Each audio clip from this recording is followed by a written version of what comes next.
এটাতে বিশ্বাসী নয়। বিএনপি সংস্কৃতি তৈরিও করেনি, সুশৃঙ্খল জনতাতন্ত্রে বিশ্বাস না বিএনপি। যখন ইলিয়াস গুম হয় তখন কোথায় ছিলেন? যখন চৌধুরী আলম গুম হয় তখন জাতীয় পার্টি কোথায় ছিল? যখন খায়রুল ইসলাম হিরু গুম হয় তখন জাতীয় পার্টি কোথায় ছিল? যখন সুমন গুম হয়, জাতির গুম হয়, সবকটি তারা জীবনে তারা, তখন জাতীয় পার্টি কোথায় ছিল?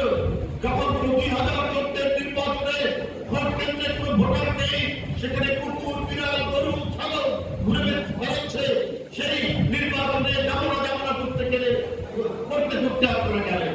আপনার ২০১৮ সালে বিএনপি নির্বাচনে যাওয়ার ঘোষণা দেওয়ার পর প্রায় ৪৫ জন প্রার্থীকে গ্রেফতার করে নিয়ে যাওয়া হলো। অর্থাৎ শেখ হাসিনা বিএনপি নির্বাচন আসুক সেটা চাইলে সেই প্রমাণ আবার করে আমরা অংশগ্রহণ করে দেখা হলো। সেদিন জাতীয় পার্টি কি ভূমিকা নিয়েছে? ২০২৪ সালের আগে জিএম কাদের সাহেব তিনি ইন্ডিয়া গেলেন, এখানে সাংবাদিকরা প্রশ্ন করলো আপনাকে কি কথা বলি, বলছেন আমাদের সাথে কথা হয়েছে, আমি ওদের পারমিশন ছাড়া কথা বলবো। এই জাতীয় পার্টি যে দেশের সাথে গেছে কি নির্বাচনে অংশগ্রহণের জন্য আপনাকে নির্দেশ দিচ্ছেন, সবাই জানে, সেটাও আপনি তাদের অনুমতি ছাড়া বলতে পারবেন না। আপনি কি ভারতের কোন রাজনৈতিক দল না বাংলাদেশের রাজনৈতিক দল? এই আপনাদের নৈকট্য, এই আপনাদের নীতি, এই আপনাদের আদর্শ, এই আপনাদের চরিত্র। আমরা কোন মত সংস্কৃতিতে বিশ্বাস করি না।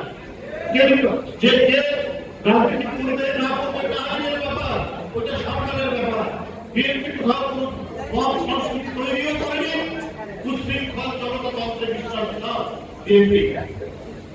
কিন্তু বিএনপি তো অ্যানালাইসিস আছে, একটা বিশ্লেষণ আছে, জাতীয় পার্টির ভূমিকা কি ছিল আর অন্যান্য রাজনৈতিক দলের ভূমিকা কি ছিল।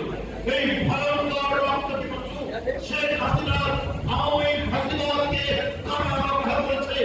কারা ১৬ বছর জনগণের লক্ষ কোটি টাকা পাচারের সুবিধা করে দিয়েছে?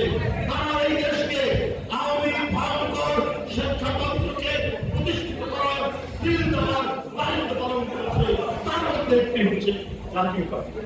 আপনার কি বলে পুলিশ টাইম চায় যে শেখ হাসিনাকে ২০০৮ সালে ক্ষমতায় এসে ২ বছর পুলিশ টাইম দিয়েছে, তারপরে টর্চার করেছে।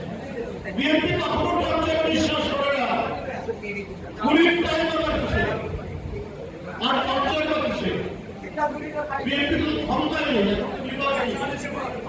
বিএনপি কখনো কোনোভাবে কোনো অবস্থায় বেআইনি কোনো ধরনের অত্যাচার, নির্যাতন, নিপীড়ন এটাতে বিশ্বাসী নয়।